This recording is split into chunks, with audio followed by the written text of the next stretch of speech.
The Sega CD is one of my favourite systems to collect for. This is mostly because the hardware was so niche and therefore most of the releases are now hidden gems. And I have to say I was quite lucky as I began collecting before the price on many of these titles skyrocketed. And Keio Flying Squadron was one of these such games. I was quite fascinated by this game because it's interesting to note that it uses an anime style, even on the box art, at a time before the medium was even particularly popular outside of Japan. And also, shoot 'em ups were all the rage in the early and mid 90s. And as you may have guessed it, Keio Flying Squadron is one of these. And it's also very fair to say that it's very rare and expensive. I mean, check the prices out on eBay. Not me though, I mean it only cost me £10 when I bought the game. Christ, I wish I bought 10 copies and then sold them on eBay. I would have made a fortune. Now, Keio Flying Squadron was made by a small team of developers, which at around the time of the SNES version of Dungeons Master, they all came together. And that's when the team's desire was to create their first original game arose. Victor Entertainment's foray into the gaming industry with Keio Flying Squadron was both ambitious and risky. I mean, it was a time when the Sega CD was struggling to justify its existence as an add-on to the Sega Genesis, and the company aimed to exploit its advanced audio-visual potential. By creating a game that was both a visual and auditory spectacle, Victor Entertainment set a high bar for what the Sega CD could achieve. Anyway, the game was published in Japan in 1993 and later in Europe in 1994 and then America in 1995. In the United Kingdom, I remember purchasing a playable demo disc for Keio Flying Squadron containing the first stage, which was provided by the Sega Pro CD magazine in its December 1994 issue. While the demo ends after the first stage, it is identical to the full version, and the whole game is accessible in demo disc by using a level select cheat code. And I have to say I was unaware of this cheat code at the time, so I ended up buying the full game when it was actually released, but I don't regret it. There was also 2 sequels which were released in 1996 and 1998 respectively, and we will look at these later in this video also, but first let's start by looking at the first game. So, Keio Flying Squadron is one of those wacky Japanese games from the early 90s. You know, the kind that were seldom released to English audiences back then. And in the game, you play as a young girl named Rami, who is, for some reason or another, dressed in a one piece with bunny ears. Nice! The developers originally thought about using a rabbit as the protagonist of the game, but ultimately chose a bunny girl and named her Rami. When the developer Honda thought of bunny girls, he still saw them as big-breasted older sisters, which was not the image that he wanted. So he decided to have Rami as a young bunny girl without breasts, which was the cute bunny girl image that he was aiming for. He additionally thought that it would be good for Rami to wear distinctive attire that would make it easier to identify her bisexual and could easily be seen on screen by players during gameplay in a similar vein to Nintendo's Mario's nose, moustache, shirt and overalls. Alright, I'm not particularly sure what the connection is there, but fine. And Rami was also going to have a slight mature look with longer hair and fishnet stockings for her bunny suit, but those ideas were dropped, with her hairstyle changed to twin tails and a tomboy cut. Anyway, let's have a look at the intro of this game. It's absolutely bizarre. In the 8th year of the Keiō era, Japan neared the end of its feudal period. The shogunate, facing an uprising by the anti-government movement, asked France for military help in order to suppress the rebellion. As the French were unwilling to assist, the government turned to the American delegation that was visiting Japan at the time to negotiate the Japan-US peace treaty. You see, America was known as the country which had established a unique scientific technology by combining its native Indian shamanism with alchemy from Europe. It was the utilization of this science which had allowed an infant nation to grow into a military giant within only 1 century. The American delegation's military entourage, with its 20-gun mechanized unit, was powerful enough to defeat 3 major armies of the anti-government forces in less than 2 weeks. As a result of this military intervention, as well as the peace treaty with America, forced upon the shogunate by these circumstances, Japan moved ever closer to becoming America's protectorate.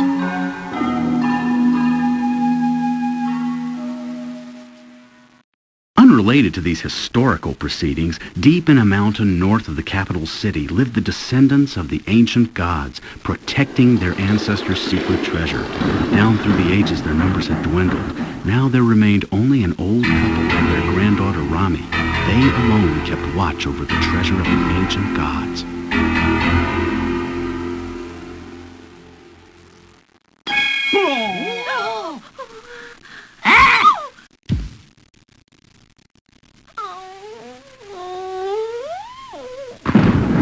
One night, a flying wooden ship appeared suddenly from the sky and attacked.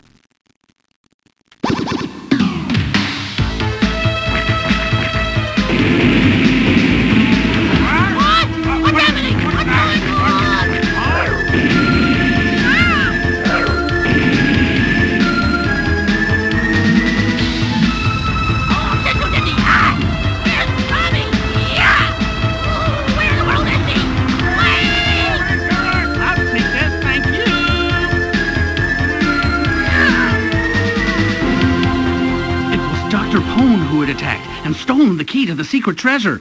Good work. At last, this key is mine. And I wasn't there to stop them. I hate this. Hyper cutie bunny chase! Huh? Rami, where have you been? Well, I got hungry, so I went to the mini-mart to get something to eat. At first I thought I wanted a burger, but then... You were supposed to be guarding the key. You saved it in front of our ancestors. Shame on you. And what were you doing while they were... The game is set in Keio, an era during the Edo Shogunate period of Japanese history. That's between 1865 and 1868. And Rami, a naughty girl in her prime, has been raised from a young age and brought up by her grandparents to be the next guardian of the key to the secret treasure, known as the Ark, and is really a descendant of aliens who came to Earth in ancient times. She does not know the importance of the treasure, and her overbearing grandmother does not remember what secret the key unlocks. The key has been stolen while Rami was at the local convenience store, and now she must get the key back.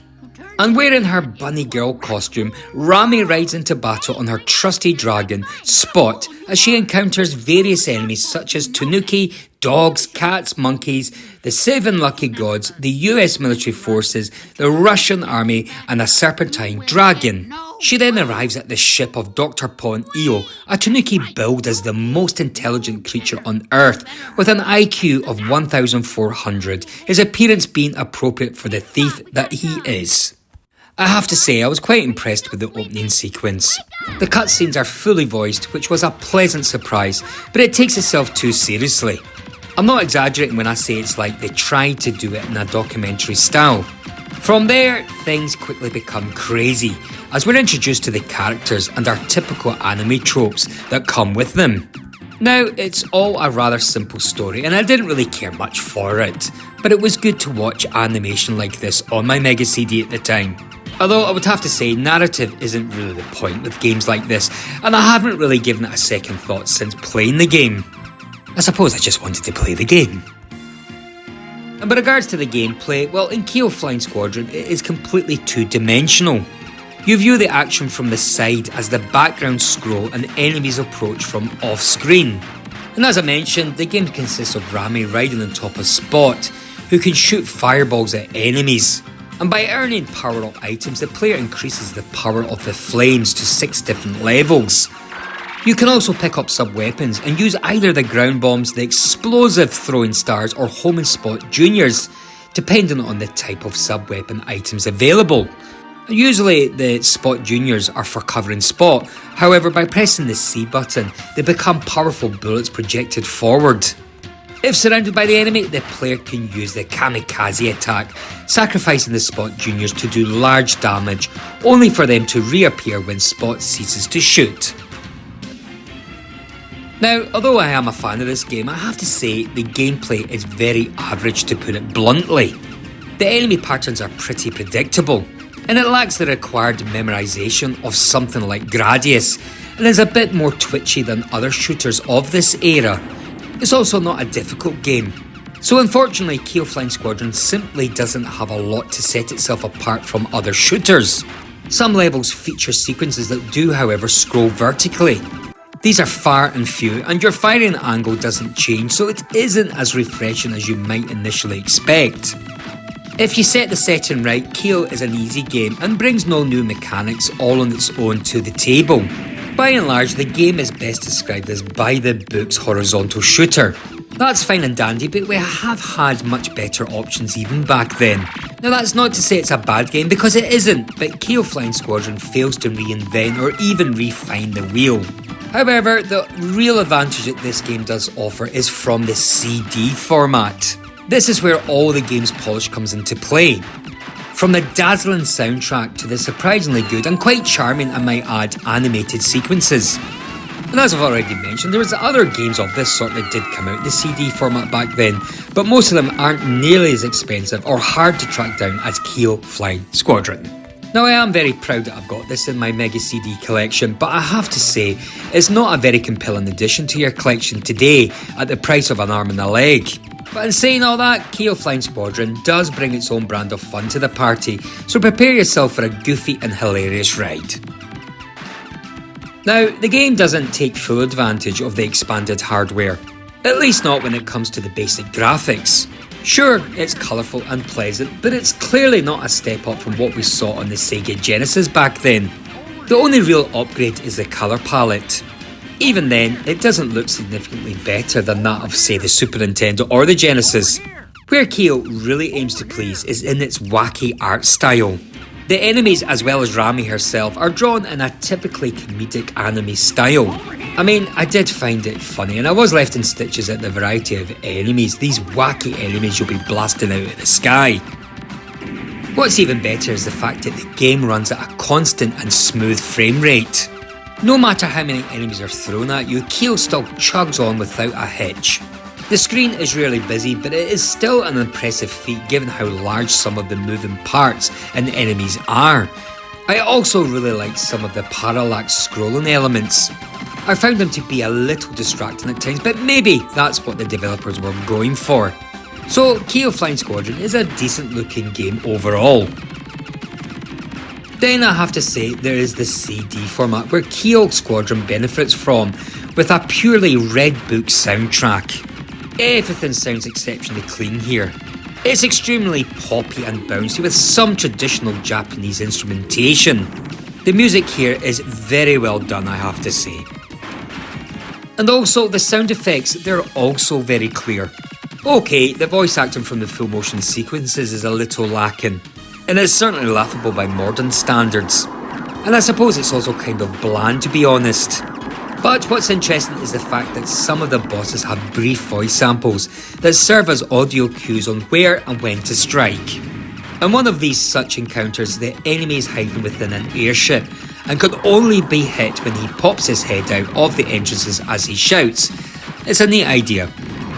And with regards to the reception of this game, well, upon its release, the game was not commercially successful in Japan, but it did receive critical acclaim, being praised for its visual flair, delightful soundtrack, and an engaging gameplay. The game did receive mixed to positive reviews in the West. However, due to the Sega CD's limited success and the game's scarce distribution, it did not reach a wide audience initially. But over time, it has attained a cult following, with collectors and retro enthusiasts seeking it out for its charm and quality. Again, I'm very pleased that I bought this when it was released. And let's have a look at what the magazine said about the game. Sega Pro scored the Japanese release of the game a 49% in 1993, calling it one of many mediocre releases on CD, and stating that it contains bland and unoriginal ideas that will disappoint most players. However, in saying that, they did change their mind, and the magazine would give the English version a score of 78% 2 years later in 1995. They stated it's creepy, it's kooky, and a perfect introduction to shoot-em-ups. Yeah, they gave it 49% in 1993 and then they ended up giving it 78%. Bizarre. The Sega magazine reviewed the game and gave it a score of 82%, calling it an enjoyable, playable blaster that doesn't push the Mega CD's capabilities but adds a good game to its catalogue. I quite agree. Then there's Game Informer, who scored the game a miserable 42%. Perhaps they would have given a different score if they'd reviewed it 2 years later, just like the Sega Pro magazine. 42%, that's not right. GamePro gave it a score of 80%, stating Keio moves as smoothly as it sounds, so novice players and serious shooters alike will enjoy it. And then, again, Next Generation reviewed the game, rating it just 2 stars out of 5, and stated the game received an extra star because a few bits actually made us laugh, but that's it. Ouch. And then Retro Gamer included it among the top 10 Mega CD games, calling it a perfectly acceptable substitute of Konami's Paradis that features a similar style of horizontally scrolling wackiness and puts the Mega CD hardware to good use to produce some excellent cutscenes and a brilliant CD quality soundtrack. So there you go. Most people thought it was either really good or really bad. It was a bit of a mixed bag of reviews to say the least. And what did I think of the game? Well, revisiting Keio Flying Squadron is like rediscovering a piece of my childhood. The game's blend of shoot-'em-up action, anime aesthetics and a brilliant soundtrack makes it a timeless classic. It's certainly a shame that more people didn't get to experience it during its initial release. For me, Keio Flying Squadron is a piece of Sega CD history that deserves more recognition. Now, I'm not saying that the game is perfect.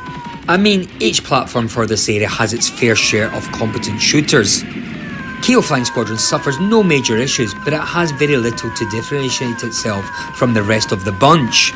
The game certainly benefits from the CD format in various ways, but outside of that, it seems to me it could have been released on the Super Nintendo or Genesis with little lost in translation. And finally, Keio Flying Squadron is too rare and expensive. You're better off passing on this one, unless of course you've got an extra set of arms and legs you're willing to part with.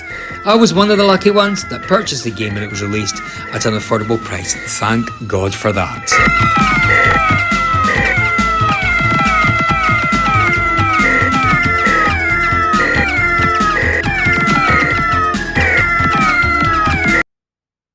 Now, just before we get into the sequel, Keio 2, let's finish the first Keio by looking at the Japanese Mega CD trailer that came out. It's fair to say I haven't got a clue what they're saying in the trailer, but I have to say I do like the Japanese anime and also the game trailer. Let's have a look. Those wacky Japanese guys, eh?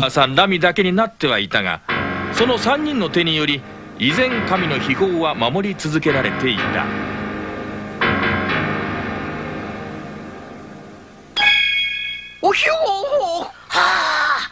Hore! Ita! そんなあるよ。穂に大きく宝と書かれた空飛ぶ木造船が現れ、突如襲撃を始めた。何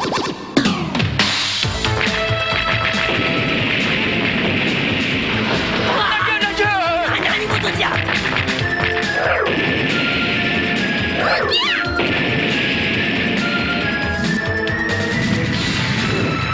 お前ら、ほんの手先じゃな。うわー！ダメは一体とは。何しとんじゃ。待てー！もらっていくべ。これこそ秘宝の鍵を狙うドクターポンの宝船だった。よくやった皆の衆。ついに鍵を手に入れたっぺや。私がいない間にこんなにひどいこと許せない。ハイパーキューティーバニーシャンチェンジ。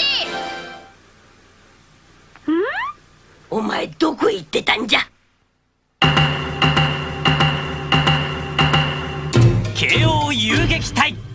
このバカもん、先祖代々伝わるあの鍵が悪党どもに持ち去られたというのに、お前は何やっとるんじゃ。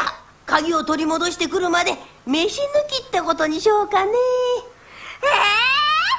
ちょっとダメだ。鍵持ってくるまで一切飯抜きだ。ほら早く行かないと見失っちゃうぞ。はあ、しょうがないな。じゃあ行くよ、ポチ。ポチ、いつまで寝てるのよ。おぎやポチ、置いてけて。ドクターフォンに奪われた大事な秘宝の鍵を取り戻せ。敵からは可愛いんだけど、みんなドクターフォンの手下だ。遠慮しないでやっつけろ。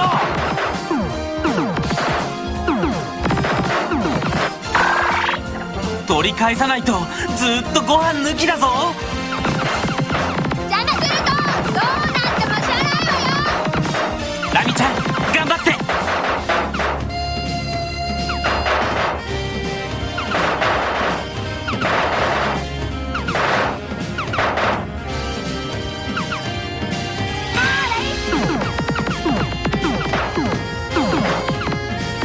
ステージは全部で7つあるんだけど、その中のボスをいくつか紹介してみよう。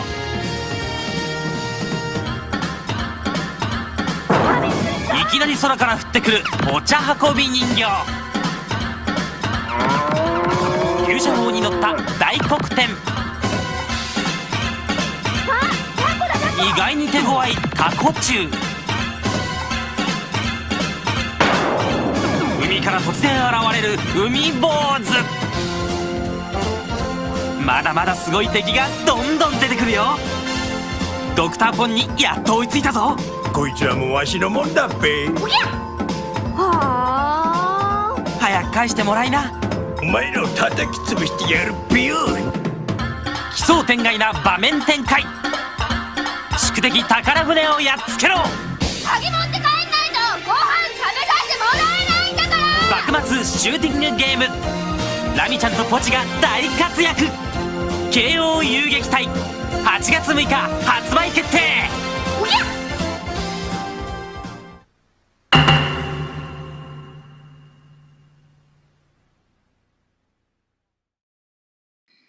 Okie dokie, let's have a look at the direct sequel to Keio Flying Squadron, which was released on May the 17th, 1996 for the Sega Saturn in Japan and in Europe and Australia in September later that year. However, there was no release for America. Sorry, America. So, a year has passed since the apocalyptic disaster known as the Arc Catastrophe, which left a great crater in the centre of Ōedo. The destruction brought major economic consequences, and while much investment was poured into the public works for the new Ōedo castle, the citizens were all feeling the pinch of the recession. Oh, nothing new there. We're going through the same here, aren't we? Now, Dr. Pon-io was no exception. Although a freak of nature with an astronomical IQ of 1,400, hard reality forced the genius Tanuki to become a labourer in the construction of the new castle. Now, one day, while he was shoveling away some gravel near the centre of the crater, he unearthed the secret treasure scroll and one of the 6 magical orbs, also called jewels in the Japanese version. And with the knowledge that the 6 orbs together would bring him an enormous amount of treasure, he quickly left his job in search of the remaining 5 orbs listed on the scroll's map. Meanwhile, Himiko Yamatai, the 13th queen of Yamatai Kuku, makes a dramatic appearance at the Nanahikiri family's dinner table and grabs the family's magical orb. But before she can get away, Dr. Pon ambushes her and steals it. Of course, Rami makes chase and joins the race for the great treasure, starting her on her new adventure. Hey, stop that! There are 5 other orbs, all different colors. All of them together will bring us incredible wealth. Go, Rami, find all of the orbs and bring them back. Okay. To me! What? Just kidding. Keio Flying Squadron 2. action! Action, yeah! The game mainly consists of side-scrolling platformer stages. However, there are two of the stages which retain the shoot-'em-up style of the first game, but the home and spot juniors can be obtained as bonuses only. Besides the platformer and shoot-'em-up stages, there are also vertically scrolling bonus stages, a roller coaster stage and an underwater stage, classifying the game as a multi-genre platformer. Also, several bonuses can be collected, including 3 weapons. The Hammer of Dreams, which is a large mullet used only for hitting enemies. There's also the Umbrella of Love, which is an umbrella used to hit enemies, float and deflect overhead obstacles. And then there's also the Arrow of Hope, a bow and arrow set used to shoot arrows at enemies. Rami can also bounce on the heads of enemies to defeat them, as well as kappas to reach higher places. You do have to be careful because being damaged without holding an item results in a loss of life.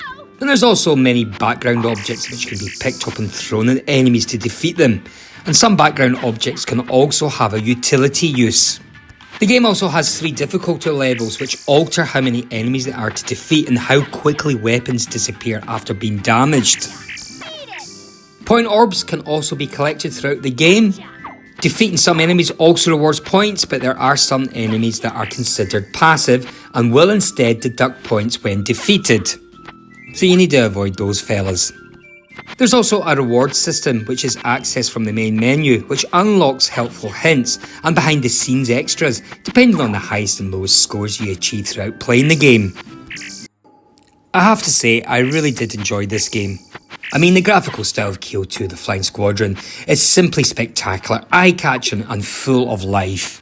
With an excellent set of character design, it really is a game that stands out at first sight, with a colour palette that only adds to the beauty of this game. Now, Keio 2 is a game that is similar to the first game, where it handles a certain type of humour, a quiet Japanese humour, but for those who are used to anime, they will be very familiar with this type of humour. And these characteristics can be seen in the animations performed by the characters. They're very expressive, very dynamic and fun.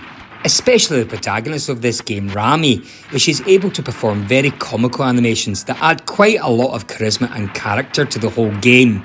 It is a game with very varied scenarios, with details in every corner, with an outstanding drawing style, worthy of being one of the games with the best graphical style of the Sega Saturn, by far. The animations are also very outstanding and fluid, something very important in a game of this style. And also, a game with such spectacular graphic style could not be without a soundtrack, according to its great artistic and visual level.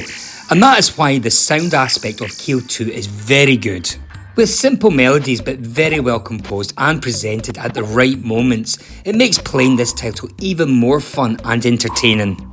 I mean, the music plays a very important role in Keio 2 in such a way that, together with its visual aspect, they managed to create a really pleasant and memorable game environment.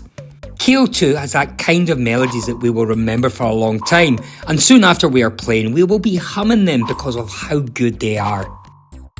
Now, Keio 2 Flying Squadron is a very conventional adventure and platform game with some action elements. With a fairly easy and comfortable control over our protagonist, it can be said that the control of our character is extremely easy, but that does not make it a boring game. Because in terms of variety of stage design, challenges and obstacles to overcome and platform sections to go through, plus enemies to defeat, it makes this game very entertaining.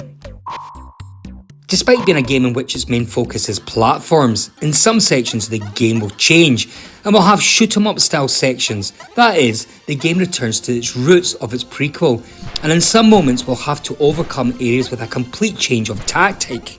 And although there are only a few sections of this style, it is still a quite interesting addition that adds more variety to this beautiful video game.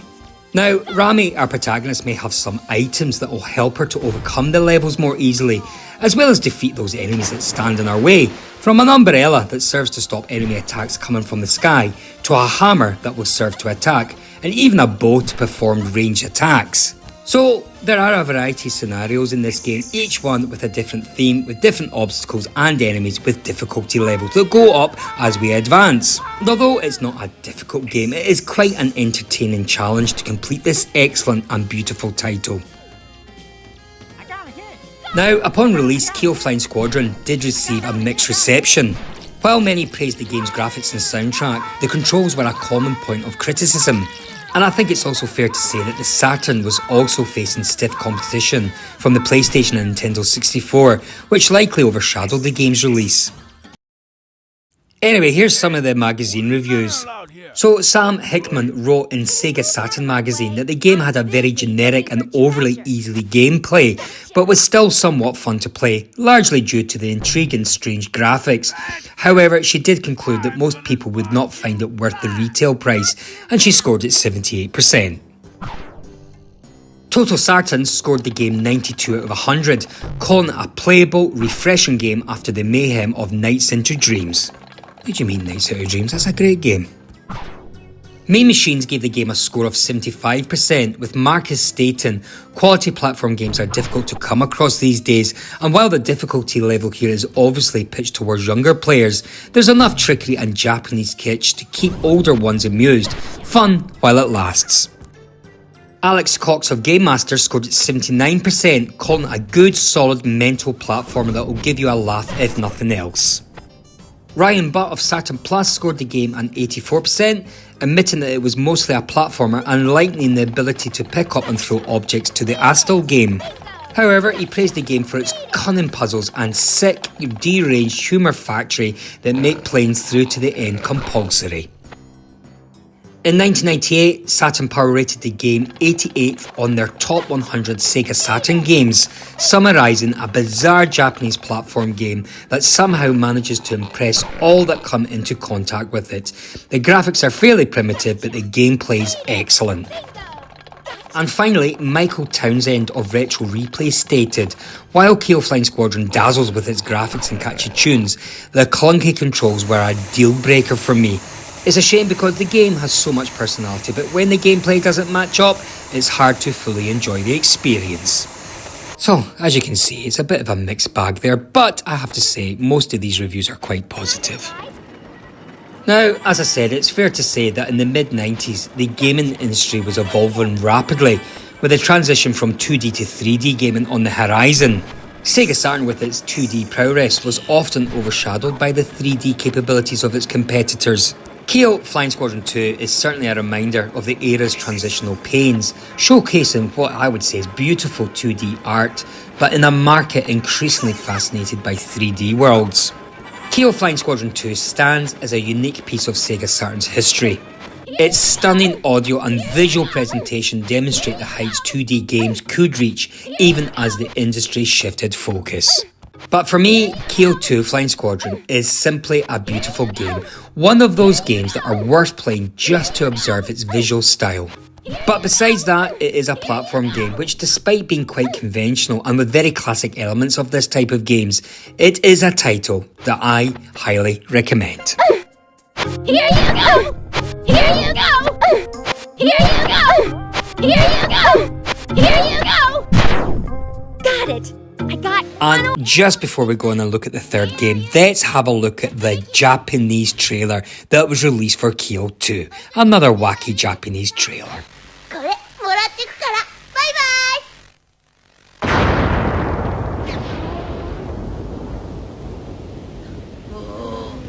イ。うわあ、先祖代々の宝玉が何をポケットしておる。さっさと変身して追いかけんか。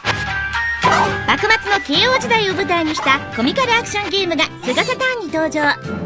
ゲームは横スクロール方式のアクションゲーム。あの宝玉はもともとは私たち邪馬台国のものなんだよね。全5ステージに及ぶ奇想天外なステージを舞台に6つの宝玉を探す冒険の旅をする。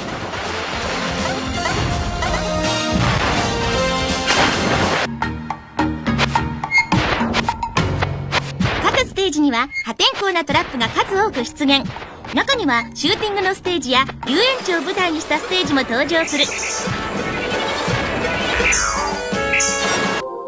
主人公のランミの声はあの菅野美穂ちゃんが担当。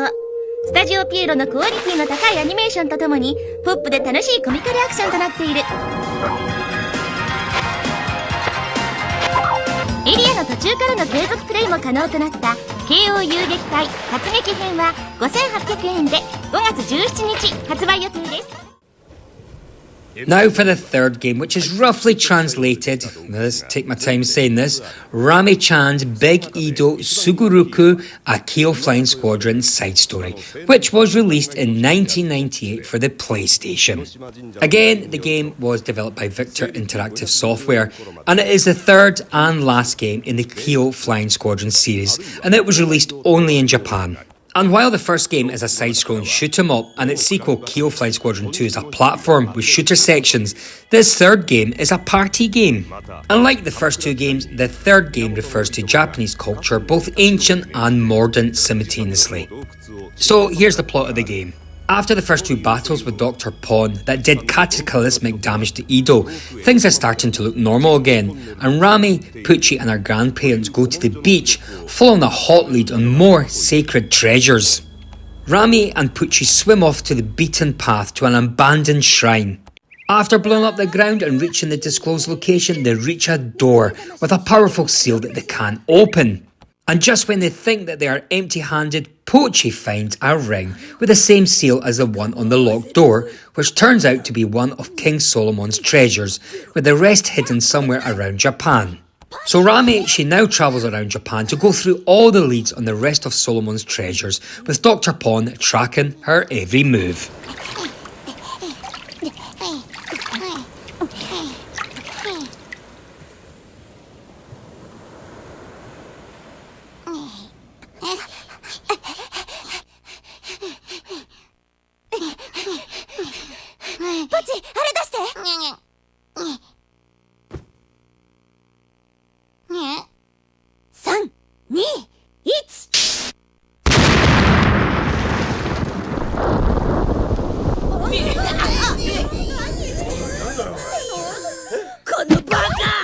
分量間違いよって。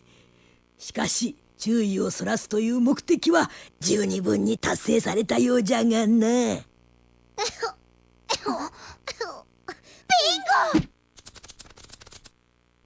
うわあ、バカ！あんたはロープを支える役でしょ。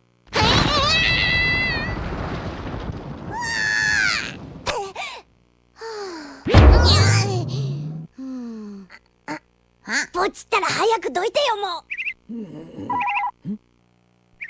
お、ラミか、守備の方はどうじゃ。ばあちゃんが言ってた石の部屋にはたどり着いたんだけど。お宝は見つかったか。それが何にも。どこかよそにつながる通路とか扉とかは見つからんか。扉みたいなのはあるんだけど、びくともしないんだなこれが。面倒だからとりあえず爆破しちゃう。バカもん！そんなことをしたら財宝ともども行くべになっちまうわい。それよりも鍵穴はないのか。は？鍵穴みたいなのはないけど、扉の真ん中が星の形に彫ってあるよ。なんじゃと。それでその星の頂点はいくつあるんじゃよ。全部で6つあるけど。これは大急ぎでポン様に知らせなきゃ。ダビデの六芒星。まさかと思っとったが、江ノ島に隠されたソロモン王の財宝の話は本当じゃったのか。So, as I mentioned, this third outing is basically a party video game featuring 8 playable characters and 2 secret characters. The gameplay is similar to Monopoly. Players roll a dice to advance around a board, purchase property that they land on, and earn money when opponents land on the player's property. The goal of the game is to raise more Rio than everyone else and build and buy food stalls for different festivals. And every stall and zone that the player owns counts as capital to help them win at the game's end, even if they do not have it in play. Expensive stalls that have been upgraded repeatedly will net the player massive points over really cheap stalls in play, so they must have as many valuable properties on the board as they can. See, just like Monopoly. The course of time is indicated by year and month. Beginning from April, the order is each turn is 1 month elapsed. In January, it changes to the next year.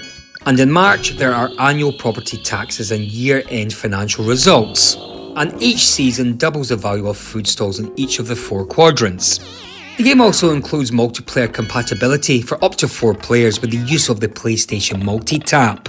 and minigames are held at special street stalls. A cash award is paid to the winner of a minigame, and there are 4 minigames in this game. And these include the memory game, which requires 2 players, the player who lands on the square and the designated player. Then there's sumo wrestling, where the player wins by pushing the other players from the arena with body blow attacks, and if the match drags on, the arena will shrink. Then there's lottery, which requires participation of all players. Players have to guess the location of Keiyan, the kappa, hidden somewhere in one of the 16 boxes. And then finally there's the mouse race. This requires participation of all players. Among 5 mice, players predict the combination they think will come in first and second place. Just another wacky game really, isn't it? Ganbare!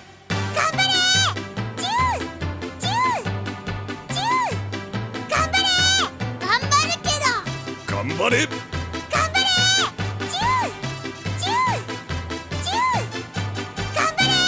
頑張れ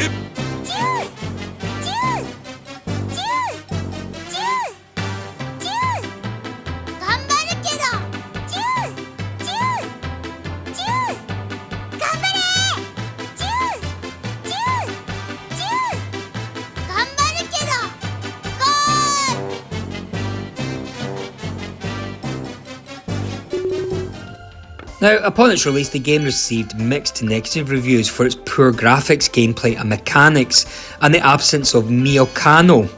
It's released on the PlayStation only, and the expensive price also unintentionally led to the first 2 games receiving negative reviews at the time of their different genres, released on the Sega CD and the Sega Saturn. I mean, those prices were high.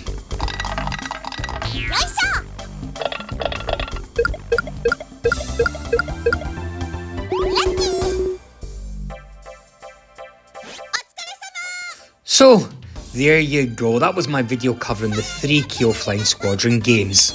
It would be really good, and it would certainly be nice if the series had a 4th instalment. Perhaps a role-playing game, who knows? All these games are bright and colourful with really catchy soundtracks. And I loved all that Japanese anime too, wacky and fun, good stuff. Thank you for watching my video, I hope you found it interesting. Please, let me know if you've played any of these games and what are your thoughts. I mean, these games are expensive and I'm not too sure I would fork out that kind of money today. I'm just not too sure if it's worth it, even if they are good games. But, again, would you buy these games? Please, let me know. And finally, now please remember to share my video or press that like button. But, as always, it would be great and I would be very grateful if you would press that subscribe button. All of this will help to support my little retro gaming channel. So until the next time, thank you for watching and I hope to see you all again very soon. Bye bye.